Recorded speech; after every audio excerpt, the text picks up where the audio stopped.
The ancient manor stood sentinel against the bruised twilight sky, its gabled silhouette clawing at the fading light like skeletal fingers. A desolate hush clung to its crumbling stone facade, a silence so profound it seemed to swallow the distant chirping of crickets, leaving only the faint, unsettling whisper of wind through skeletal trees. This wasn't merely an old house, it was a mausoleum of forgotten secrets, a monument to a legacy stained with something darker than time itself, a legacy that had just crowned an unsuspecting heir. Meet Elias Thorne, a name virtually unknown outside the quiet hum of his art restoration studio. His life was a meticulous dance of brushstrokes and historical research, a comfortable, unassuming existence far removed from the opulent, yet enigmatic, family he'd always kept at arm's length. He was an artist, a restorer of beauty, not a claimant to the kind of wealth that whispered of ancient curses and shadowed halls. Estrangement had been his chosen shield against the eccentricities and veiled histories of the Thorne lineage. Then, the news arrived, shattering his carefully constructed tranquility. A formal letter, sealed with a crest he barely recognized, informed him of the passing of his Aunt Beatrice. Eccentric, reclusive, and rumored to dabble in obscure occult studies, she had been a figure of unsettling fascination rather than true affection. But it wasn't just the news of her demise that jolted Elias, it was the revelation that she had bequeathed him Blackwood Manor, her sprawling, Gothic estate, a place locally infamous for generations of chilling legends and hushed family whispers. Blackwood Manor, a name that tasted like cold iron and damp earth, was now his. The initial shock quickly morphed into a profound unease when Elias discovered the inheritance wasn't without strings. A peculiar clause in his aunt's will, penned with unnerving precision, stipulated that he must reside within the manor's walls for a continuous period of 6 months to fully claim ownership. 6 months. It felt less like a gift and more like a sentence, a strange, binding requirement that Beatrice, even in death, had insisted upon. His arrival at Blackwood Manor was less an entrance and more an invasion of its oppressive silence. The iron gates groaned a protest as he pushed them open, revealing a drive choked with weeds, leading to a mansion that seemed to breathe an ancient, decaying grandeur. Dust motes danced in the sparse beams of light filtering through grimy windows, illuminating forgotten tapestries and silent, watchful portraits. Every floorboard creaked a lament, every shadow seemed to deepen with a hidden gaze. Elias felt an immediate, visceral certainty, he was not alone. The unsettling sensation of being perpetually watched settled upon him like a shroud. One afternoon, while exploring the labyrinthine corridors, he stumbled upon a locked room, untouched for decades. The rusted key fit perfectly. Inside, a bizarre tableau awaited him. Taxidermied hunting trophies of exotic creatures stared blankly from mounted positions, their glass eyes reflecting the gloom. Shelves sagged under the weight of obscure historical texts, leather-bound volumes detailing local folklore and, specifically, the harrowing legend of a cursed hunter said to roam these very lands. Aunt Beatrice hadn't just dabbled, she had been obsessed. As days bled into weeks, the manor's insidious influence tightened its grip. Elias began experiencing minor, unexplainable events. Whispers, faint and indistinct, snaked through empty halls when no one was near. Shadows seemed to detach from their static forms, flickering at the edge of his peripheral vision. Objects in occupied rooms would subtly shift position, a book falling open to a specific page, a heavy curtain swaying without a breeze. He began questioning if the crushing isolation was eroding his sanity, or if something far more sinister was at play within Blackwood's ancient bones. The paranoia blossomed into full-blown dread with the discovery of a cryptic note. Tucked beneath a heavy ledger on his study desk, it was penned in elegant, unfamiliar cursive, "Leave the hunt to the hunted." The blood drained from Elias's face. This wasn't a hallucination, it was a direct, chilling warning. Despite the fear gnawing at his resolve, an irresistible curiosity began to take root. Who was the hunted? Who was the hunter? He couldn't leave, not without knowing what his aunt had been pursuing, what secrets this house held. An inexplicable pull, a magnetic force, chained him to Blackwood Manor. He had to uncover the truth, consequences be damned. Before we delve deeper into Elias's terrifying inheritance, make sure you hit that subscribe button and ring the notification bell so you don't miss a single chilling chapter of his story. Elias, shaken but not broken, delved into the manor's extensive, dust-laden library. His aunt's journals, filled with elegant, precise script, became his lifeline. They spoke of the manor's earliest inhabitants, of a Thorn ancestor, a renowned hunter named Alaric, who, desperate for unmatched prowess, had made a pact with an ancient entity. The journals darkly detailed how Alaric's insatiable desire for the kill had twisted, leading to a curse that transformed him from predator to eternal prey. Aunt Beatrice's meticulous notes chronicled the legend of the cursed hunter, a chilling tale of a primal spirit bound to the Thorn lineage, awakened whenever an heir, particularly a male one, took residence in Blackwood Manor. She believed the curse was terrifyingly real, a genetic predisposition to being hunted, and her family, for generations, had been dealing with its insidious shadow. The unsettling events rapidly intensified, mirroring the escalating fear in Elias's own heart. Footsteps, heavy and deliberate, often echoed from the floor above or directly behind him, even when no one else was present within the vast, empty house. Cold spots, sudden and sharp, would manifest, raising goosebumps on his arms, only to vanish as quickly as they appeared. Then came the markings. At first, he dismissed them as moisture stains or ancient decay, but soon, clear, arcane symbols began to appear on the walls of the study, the library, and even his bedroom. These weren't random, they seemed to form a twisted, cryptic map, sometimes pointing, sometimes warning, a silent, malevolent communication.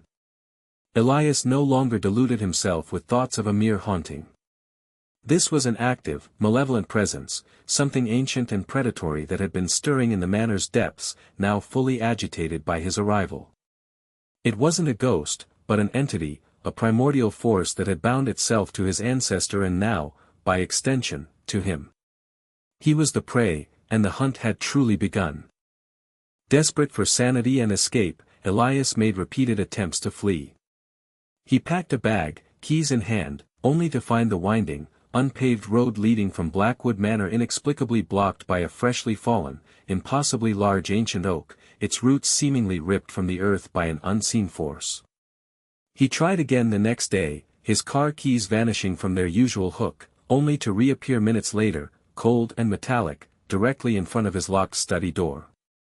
Crucial documents he needed for travel, his passport, his wallet, would disappear from secure drawers, only to be found days later, perfectly placed on a high bookshelf within the library, as if deliberately moved. Each attempt to leave was met with an invisible, unyielding barrier, forcing him back into the manor's suffocating embrace. He was trapped, a fly caught in a web, every struggle tightening the silken threads around him. The journals eventually unveiled a profound, terrifying connection. Aunt Beatrice wasn't just obsessed with the legend, she had been actively researching how to break the curse. Her meticulous notes agonizingly detailed her belief that Elias, as the last male heir, was not only uniquely vulnerable to the entity but also possessed a hidden potential to end the ancient torment. Perhaps he was the culmination, the final piece in a generations-long struggle. One night, while poring over a faded sketch in her journal depicting a monstrous, shadowy figure, Elias felt an icy dread crawl up his spine. He looked up, and there, at the far end of the long hallway, a silhouette detached itself from the gloom. Its eyes, twin points of malevolent, glowing amber, pierced through the darkness. It was fleeting, a terrifying, ephemeral glimpse, but it was enough. The entity was real. And it was there. He was indeed the prey. Realizing escape was futile, a grim resolve settled within Elias. His focus shifted from fleeing to understanding. He became a hunter of knowledge, meticulously sifting through every cryptic passage, every symbol, every whispered anecdote in his aunt's extensive research. He needed clues, a way to survive, or, impossibly, to break this ancient curse. The constant vigil, the relentless fear, and the profound isolation began to take a severe toll on his mental state. The line between what was real and what was born of exhaustion and terror blurred. Whispers grew louder, shadows danced, and he sometimes questioned if he was truly alone in the room, or if a part of his mind had simply snapped. Yet, amidst the encroaching madness, a complex plan began to form, pieced together from his aunt's notes. A ritual. An artifact. Something that, according to her, held the power to either imprison the entity or transfer the curse. The details were dangerously ambiguous, but it was a chance, perhaps his only one. The air in Blackwood Manor grew heavy, suffocating. Elias felt it shift, coalesce, as if the very darkness in the corners of the rooms had begun to stir with malevolent intent. The entity, no longer content with spectral whispers and fleeting shadows, had decided to reveal its terrifying nature. It moved with impossible speed, a blur of predatory hunger, its presence solidifying into an ethereal, monstrous form with eyes that burned like embers in the oppressive gloom. Elias, driven by a primal instinct for survival, knew this was it, the final hunt. He pressed himself against the cold stone of the library wall, his breath catching in his throat as the creature's chilling roar echoed through the silent manor, a sound that promised an agonizing end. Every shadow seemed to stretch, reaching for him, no longer just psychological torment but active threats. He had anticipated this, however, thanks to Aunt Beatrice's meticulously detailed, albeit insane, journals. He'd spent countless hours deciphering her cryptic notes, sketching out the ritual she had outlined.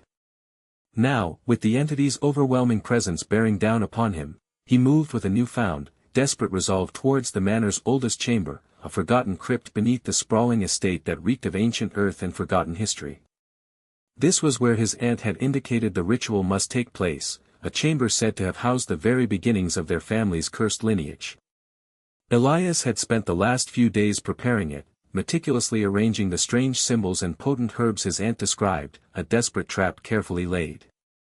As the entity's chilling presence drew nearer, its form flickering at the periphery of his vision, Elias reached the crypt, slamming the heavy wooden door shut behind him, the sound impossibly loud against the creature's growing snarls. He fumbled for the flint and steel, igniting the tallow candles he'd placed around the central altar, their flickering flames casting dancing shadows that seemed to mock his fear. He clutched the ancient, obsidian-like dagger his aunt had left, its edge honed to a razor-sharp point despite its age, feeling the weight of generations of cursed blood in its hilt. This was the moment of truth. Following the complex, almost mad instructions, he made a shallow cut on his palm, allowing his blood, the blood of the original hunter, to drip onto the weathered stone altar, tracing the sinuous lines of a protective sigil. As the first drop of blood touched the stone, a horrifying realization struck him with the force of a physical blow. It wasn't just a protective sigil, it was a binding one. His aunt hadn't meant for him to destroy the entity, or even truly banish it. She had intended for him to become the host, to transfer the curse to himself, believing it was the only way to contain its power and protect future generations of thorns. Blackwood Manor wasn't an inheritance, it was a sacrifice, designed to lure him, the last male heir, into becoming the vessel for this ancient horror. His inheritance was not a gift, but a heavy, inescapable burden. The truth was far more horrifying than any ghost story. She had condemned him. A wave of despair threatened to drown him, but then, a flicker of defiance sparked within Elias. He was an art restorer, a meticulous observer of detail, a fixer of broken things. He saw a subtle flaw in the ritual, a minute alteration in the symbols that his aunt, in her obsession, had overlooked. It was a loophole, a chance. Drawing on an unexpected wellspring of courage, fueled by a deep-seated rejection of his predetermined fate, Elias altered the final stroke of the sigil, changing its intention from host to prison. He poured his will, his entire being into the alteration. The crypt groaned, the very foundations of the manor trembling as the entity screamed in a soundless rage, its form contorting violently. With a final, guttural cry, Elias plunged the obsidian dagger into the center of the altered sigil, channeling all his concentrated energy. A blinding flash of light erupted, followed by an agonizing silence that crushed the air from his lungs. When his vision cleared, the crypt was still, the candles unwavering. The terrifying presence was gone, not banished, but bound. The entity was now inextricably linked to the manor's foundations, its power neutralized, sealed within the very stones of Blackwood. The perpetual chill lifted, replaced by a profound, almost echoing silence that was no longer oppressive, but merely empty. Elias was free, but forever changed. He emerged from Blackwood Manor a survivor, haggard and scarred, but alive. The manor, now stripped of its malevolent aura, stood as a silent testament to his ordeal, a monument to the sacrifices made by his family and the heavy price of ancient power. Elias knew he could not simply walk away.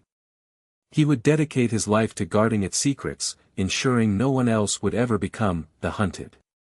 He, the heir, had become a guardian, forever burdened by the legacy, but no longer its victim. Elias's terrifying ordeal ends, but his story serves as a chilling reminder of the shadows that lurk in legacies. What do you think Elias should do next? Let us know in the comments. Don't forget to like this video, share it with your friends, and click here for more untold tales of mystery and horror.